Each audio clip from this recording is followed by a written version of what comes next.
Thanks for joining us, everyone, at 10. I'm Robert Townsend. A local community is coming together this weekend to honor the brave men and women who run toward danger when everyone else runs away. 5 on your side's Melanie Johnson shares the stories of frontline heroes in a region determined to ensure their service is never forgotten. A puck drop in honor of a woman who dedicated her life responding first to others. Choosing those joyful moments is really what keeps us going. Assistant Fire Chief of the Fenton District, Chris McCarthy, and his wife, Sarah McCarthy, inseparable until December 9th, 2025. I hope in the long run people can pick up from her and everything that she's done is remembering to serve others, to love people fiercely, and to just always achieve more. Look for how you can do the next thing to take care of somebody. A mother and St. Charles County Ambulance District paramedic passed away while serving others. On Saturday, her life remembered on the ice at the Maryville University first responder hockey game. Her two prides of joy standing by his side. We were together for over 25 years, and there's a lot of really, really good memories. And two of the best things about us were out there on the ice with me tonight. Across the river, a community is also celebrating the life of another first responder. A Granite City police officer shot in the line of duty. We're all in this together. We can all make a difference, every single one of us. In Granite City, Ray Warren, owner of the Mills Events, is ensuring Tyler Timmons, shot in the line of duty, is not forgotten. A benefit concert and the proceeds going directly to Tyler and his family. The fact that they walk out there and they take care of all of us, no matter what the condition is, it just makes me want to be there for them and support them. I never thought it would happen. I've been dispatching 18 years, and this is the first time it's ever happened to me.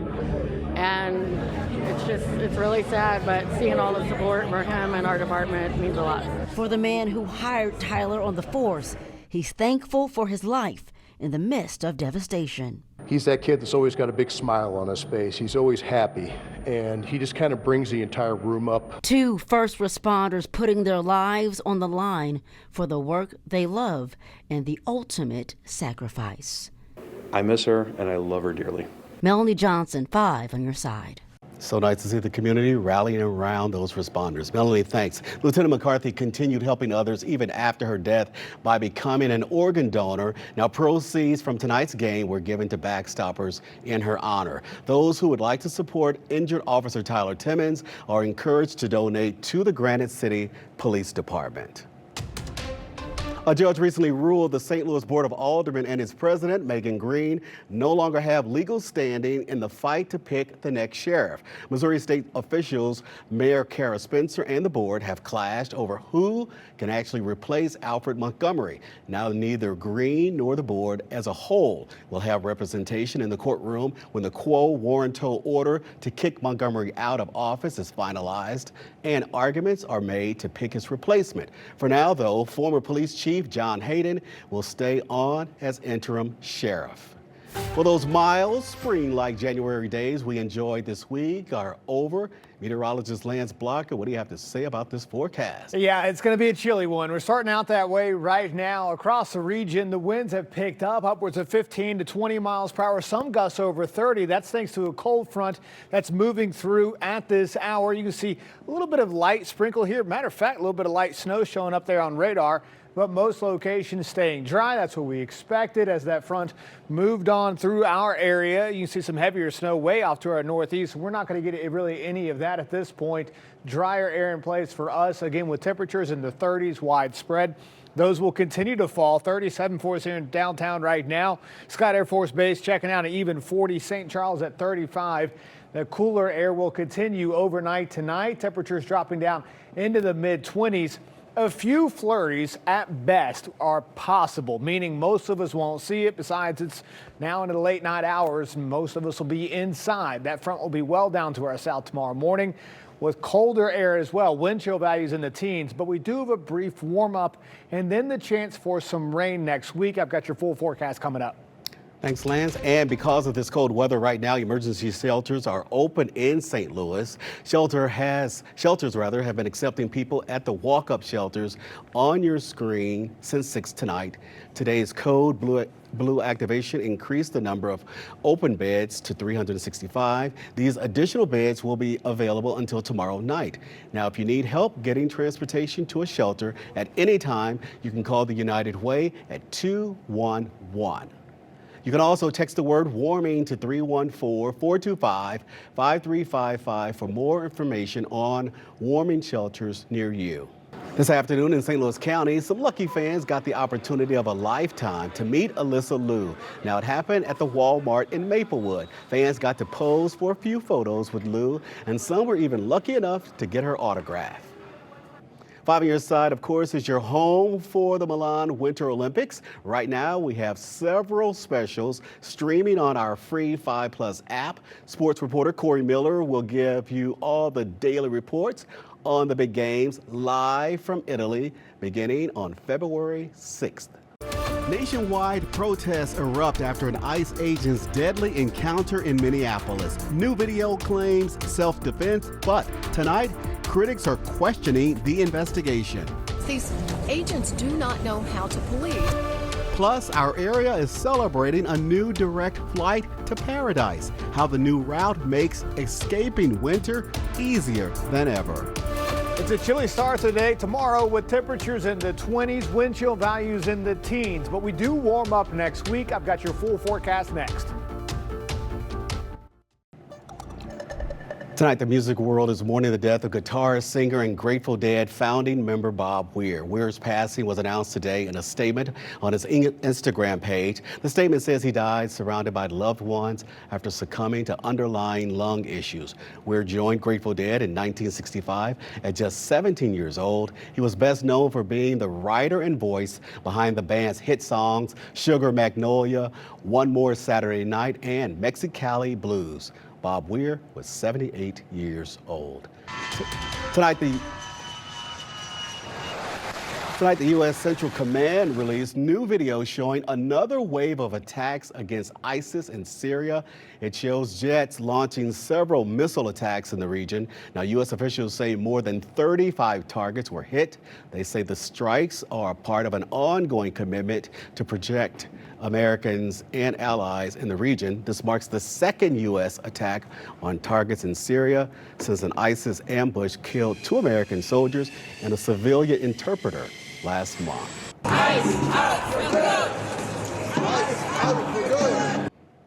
Today, thousands of people participated in an anti-ICE protest across the country. It comes days after the deadly shooting of a woman by an ICE agent in Minneapolis, which was captured on video. Tonight, the Department of Homeland Security says new video taken by the ICE agent who shot 37-year-old Renee Good shows he acted in self-defense. We want to warn you, the following video may be disturbing to some viewers. In the video, you can see ICE agent Jonathan Ross having an interaction first with Renee Good, then moments later he talks to her wife while Ross walks to the driver's side of the car. Now, shortly after, shots rang out. Today, Minnesota leaders reacting to the new video. These agents do not know how to police, and ICE officials, they don't know how to obey the law in any way or fashion. You have agitators, and we will always be protecting ICE, and we're always going to be protecting our Border Patrol and our law enforcement.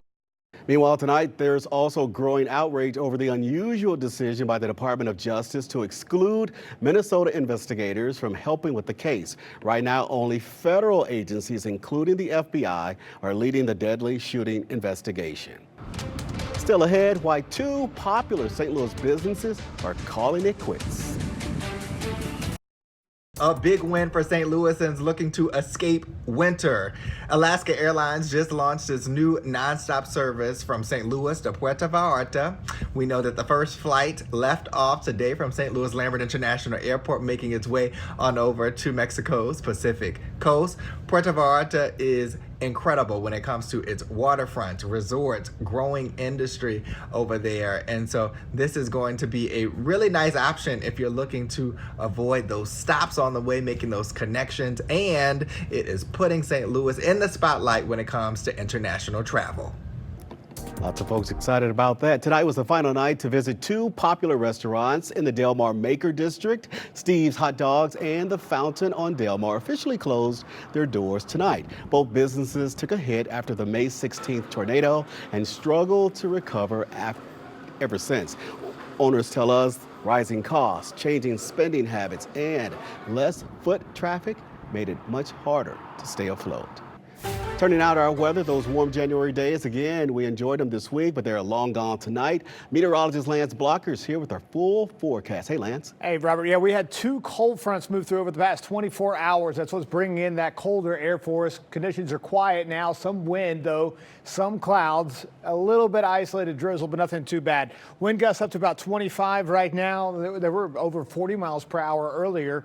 So that means tomorrow morning, if you wake up and head out early, you're going to feel the brisk, colder air. Temperatures will be in the 20s, but watch what happens as the wind gets into, you take that into account. It's going to feel more like 15, 16, 17 degrees tomorrow morning through 7 a.m. We do rebound through the afternoon hours, but still chilly throughout the entirety of the day tomorrow. Breezy mainly in the morning. I think the winds die off by about 1 or 2 o'clock. Tomorrow's highs in the mid-30s, still certainly jacket weather tomorrow afternoon. As we look out across the board, you can see for us to start out the work week, we're going to be quiet.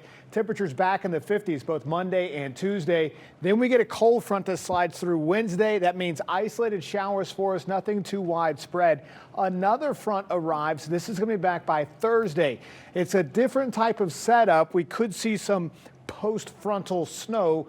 That's low confidence, almost always very light, and highly track dependent on that low way up there. So the forecast overall for Thursday, Friday, and Saturday remains very low overall as well. I'm leaving about a 20% chance of snow heading into the weekend. Once again, it would be very light if it were to actually materialize. The key thing I want to talk about here, mid to upper 30s tomorrow. So certainly colder conditions tomorrow afternoon than what we've grown accustomed to as we work into next week, Monday and Tuesday. So a brief little warm up with highs back in the mid to upper 50s. Rounding out the week, though, things chill off once again with those more repeated cold fronts. Maybe an isolated shower for Wednesday, but even that system right there, not overly confident. And of course, we'll keep you updated as we get a little bit closer to those dates. All righty. Thanks a lot, Lance. Corey's here now with what's next in sports. Well, Robert, figure skating wrapped up at Enterprise Center. We had a huge day of college hoops on the schedule, and some of the top high school basketball talent in the country converged on Highland, Illinois. Sports is on deck after the break.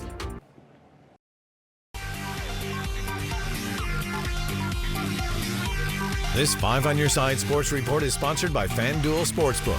FanDuel is now available in Missouri. Well, the Blues began the day with some news to announce. Philip Broberg has a new 6-year extension worth $48 million. They're ending the day out in Las Vegas in desperate need of a bounce-back win after last night's loss in Utah. The Sphere shining bright in the Vegas night, and the Blues had a spark right off the bat. 50 seconds in, Robert Thomas sends home a puck nobody else even sees. Here it is again, 1-0 Blues. Later, Vegas captain Mark Stone hits the new contract man, Broberg, into the boards, and he goes off the ice. He wouldn't return. That doesn't stand with Braden Shannon. For the second night in a row, the captain scraps to defend his teammate. Attaboy, Shannon. Right now, Vegas leads 2-1 in the second period. Well, Dennis Gates and Josh Schertz both have plenty to smile about lately. However, in college hoops, an upset is always right around the corner. One of their teams learned that lesson today. We're going to start with Mizzou. The Tigers have beat Florida and Kentucky to open SEC play. Ole Miss should be no problem, right? About that. Mizzou hot from deep early on. Jaden Stone drills the triple. He had 16. Then, first half winding down, and Mark Mitchell connects for 3. You don't see that often from him. He had 20 tonight. Ole Miss by 1 at the half. Second half, Tigers behind. Look at this pass from Anthony Robinson to Trent Pierce. Great connection for the bucket. Minute and a half left. Mizzou down 5. Clutch bucket from Pierce in the paint. They stay alive. Here's the backbreaker, though. 3-point Rebel lead when Augusto Casilla taps it back in. That would just about do it. Ole Miss denies the Tigers a 3-0 start in the SEC with a 76-69 victory. Robbie Avila and SLU on the road facing LaSalle and Philly. No surprise, Kellen Thames leads the highlight reel. Look at the steal, the through-the-legs pass to Quentin Jones for the bucket. What a play. End of the first half, Brady Dunlap dialing up from long distance for the 3. Then in the second half, Avila does the same. Here comes 3 of his team-high 18 points on the day. Hey, let's do one more from Dunlap as well. 17 points for him. Billikens win 84-72, but it wasn't quite as dominant of an ending as coach and the team would have liked. I feel like we have to be killers if we're going to win a championship, and I want our team to have more of a killer instinct and a killer attitude. But at the same time, I mean, games like this have to happen for us to learn how to be killers and have that killer instinct. And you know, it's January, and learning lessons like this will only help us going forward. Best high school hoops event in the Midwest, the Highland Shootout. Look at this crowd. Everybody shows up. Principia and East St. Louis. No J-Mo White for the Flyers. He got ejected last game. Seiko Cisse was dominant for Principia. He had a game-high 25 points. The Flyers got some pop from Phillip Jones. He had 23 in total. Moments later, Panthers standout Quentin Coleman throwing it down with authority in front of the big crowd. He had 22. And guess what? Cisse wasn't just an offensive powerhouse. Look at that big block. He was feeling it defensively as well. Principia dominated. They got the running clock going in the fourth. They win 88-54. Next, the game of the year on paper. Inglewood, California, and Webster Grove. 2 future Missouri Tigers. Jason Crow, Scotty Atkinson going head-to-head. Crow shines first. Look at that block right into the camera. His sharp play would only continue. The senior in transition, throwing it down on the other end. Hey, he can pass too. Let's get a little bit of everything from him. Throwing the dime to Chris Frazier. He had 28 points. Mizzou fans love to see that. The other future Tigers star shined as well. Atkinson off the inbound, gets the triple to go. Moments later, we had some more from him. Ball's going to be batted around a bit, but Atkinson comes up with the board. Finishes with the J. He had 17 in total. This one came right down to the end. Fans got their money's worth. Inglewood gets the narrow win, 77-76. Amazing first game of the NFL playoffs. Rams and Panthers. Bryce Young hits Jalen Coker as Carolina takes the lead with 2:30 left.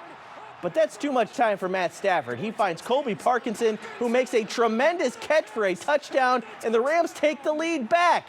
Last chance for the Panthers, and it's going to end on 4th down. Rams win 34-31 to advance. Huge day in the sports world. A lot of going. Right there. He had the ball. He did. You were conflicted here. Matthew Stafford, Georgia. I didn't lose Panthers. either way. Yeah, you were. But I was going for the Panthers.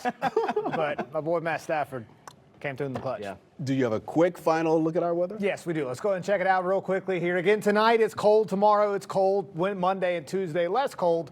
And then cold air returns in the next week. Do have a slight chance of an isolated shower on Wednesday. I tell you what, though, we're keeping a close watch on next Friday, really Thursday night, Friday, Saturday. If we get one of those systems a little bit closer to us, perhaps a little bit of snow. Maybe. We'll keep an eye on it. We'll keep you updated. I'm going to ask Mother Nature to move the snow out of the way. Yeah, I'm okay with that, too. That's 5 on your side at 10, everybody. A Saturday Live is coming your way next. Start your day bright and early with Today in St. Louis, beginning at 6 a.m. Have a